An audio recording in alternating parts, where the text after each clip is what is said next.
I have played Dordogne and I have to tell you all about it.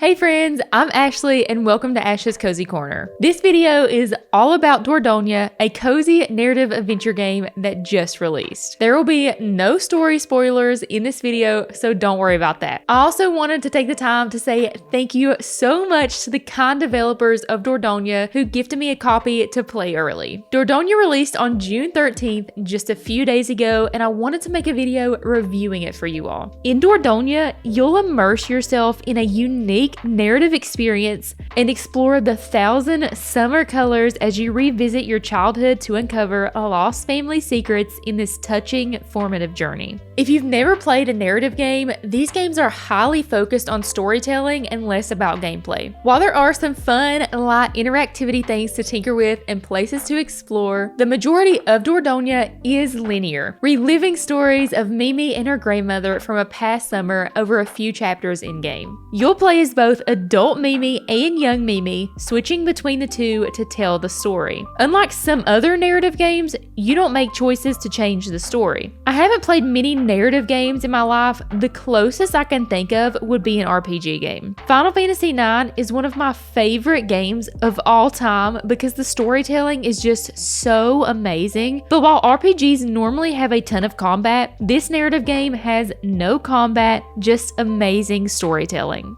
And because there is no combat in Dordogne, it really lets you soak in the emotional story without other distractions. The game starts out playing as adult Mimi, wanting to remember a summer spent with her grandma. In order to remember the summer, you'll have to find and discover things that trigger the memory from your childhood, which when you find will send you into the memory where you play as young Mimi. I do want to make known without spoiling that while most of Dordogne is very heartfelt and sweet, there are some darker themes in certain parts of the game that could be triggering for those who don't like traumatic scenes, so keep that in mind before purchasing the game. While the game doesn't have as much in-depth gameplay as other RPGs, it's definitely not lacking in that area either. Some really cool things you do in the game that's interactive include turning keys, opening doors, making tea, and finding items that relate to continuing the story. You'll also be able to find stickers, sounds, and take photographs during your adventures, and at the end of every chapter, you'll be able to use the photographs you take, the sounds you hear, and the quotes you discover during that chapter to make a page in your adventure book to help you remember your summer in Dordogne as a child. Putting together the adventure book was super relaxing and one of my favorite parts of the game. Another one of my favorite parts of Dordogne was the absolute stunning watercolor graphics portraying the French countryside of Dordogne. I probably won't forget getting to kayak down the river in this game anytime soon, as it was one of the most beautiful environments in a game I have experienced in a long time. Looking around at the trees, looking upward toward the hot air balloons, and the water reflection was such a fun experience. However, there were a few cons to the watercolor painted graphics, as some things were hard to see or tell differences if they were clickable or not, or knowing exactly where to go. Thankfully, the map being pretty small helps that not be a huge problem, but I did find it a little hard to traverse the watercolor environment at some points. The game itself wasn't very long, only taking me about 3.5 to 4 hours to complete. If you want to take your time and 100% the game, the stickers and the collectibles, it could probably take up to 5 or 6 hours, so it's perfect if you don't have time for a long game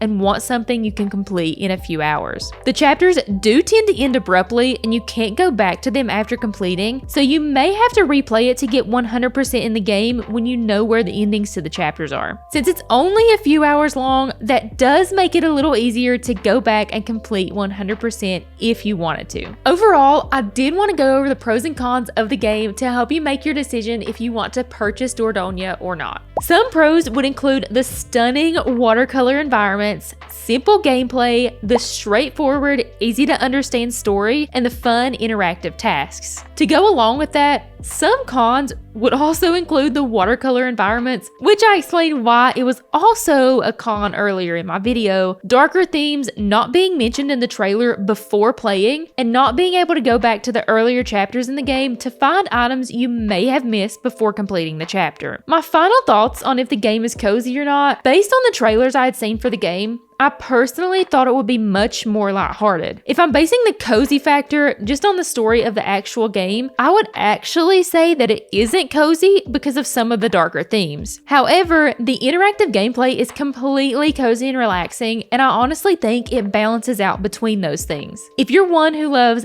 deep emotional stories that make you feel something, as well as simple interactive gameplay, and that's your type of cozy, then this game is 100% for you. Dordogne is out now and is available on many consoles, including the Nintendo Switch, PlayStation 4 and 5, Xbox S, and 1, and Steam. It's $14.99 on Steam and $19.99 on the Nintendo Switch. Let me know if you plan on picking up Dordogne or if it's not your typical game you would play in the comments below. Thank you so much for watching. Have a cozy day and God bless.